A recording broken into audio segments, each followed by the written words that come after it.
ദിലീപ് ആശുപത്രിയിൽ അഡ്മിറ്റ് അതിനെക്കുറിച്ച് nursing chart prepare ചെയ്യുന്ന നഴ്സിന്റെ മൊഴി ഒരു ഭാഗം ഞാൻ വായിക്കാം.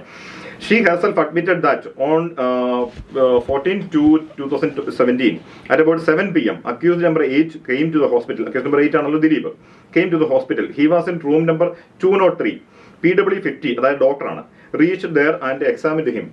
PW 131, അത് ഈ നേഴ്സാണ്. Had been directed to administer injection to the accused number 8 എന്നൊക്കെ പറഞ്ഞിട്ട്. അപ്പോൾ അവിടെ അഡ്മിറ്റ് ആയിരുന്നു, ഇഞ്ചക്ഷൻ എടുത്തു, ഡോക്ടർ പരിശോധിച്ചു, ഇതെല്ലാം വാസ്തവമാണ്. രാത്രി ദിലീപ് തൊട്ടടുത്തുള്ള വീട്ടിലേക്ക് പോയി.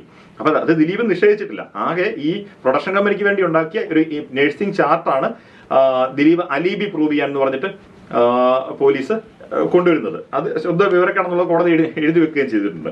പിന്നീട് ഈ ദിലീപിന് പനിയായിരുന്നു എന്നുള്ള കാര്യത്തിലും ആർക്കും തർക്കമില്ല. കാരണം പ്രോസിക്യൂഷന്റെ വിറ്റ്നസ് തന്നെ പിന്നീട് മറ്റൊരാൾ പറയുന്നുണ്ട് ദിലീപിന് പനിയാന്ന് പറഞ്ഞ് വീട്ടിൽ പോയിരുന്നു, അപ്പോൾ എങ്ങാണ്ടൊന്ന് ദേഹത്ത് തൊട്ടപ്പോൾ തന്നെ വലിയ ചൂടായിരുന്നു എന്ന് പറഞ്ഞിട്ടുണ്ട്. അങ്ങനെ പല സാക്ഷികളുടെ മൊഴിയിൽ നിന്ന് ദിലീപിന് പനിയായിരുന്നു എന്നുള്ള കാര്യം എസ്റ്റാബ്ലിഷ് ആവുന്നുമുണ്ട്. പക്ഷേ ഈ ഒരു നഴ്സിംഗ് ചാർട്ടിന്റെ പേരിലാണ് മാധ്യമങ്ങളെ ഇരുട്ടിൽ നിർത്തിക്കൊണ്ട് ദിലീപ് ഒളിച്ചു കളിക്കുകയായിരുന്നു എന്ന് സ്ഥാപിക്കാൻ വേണ്ടി വലിയൊരു ക്യാമ്പയിൻ തന്നെ അന്വേഷണ സംഘം അന്ന് നടത്തിയത്.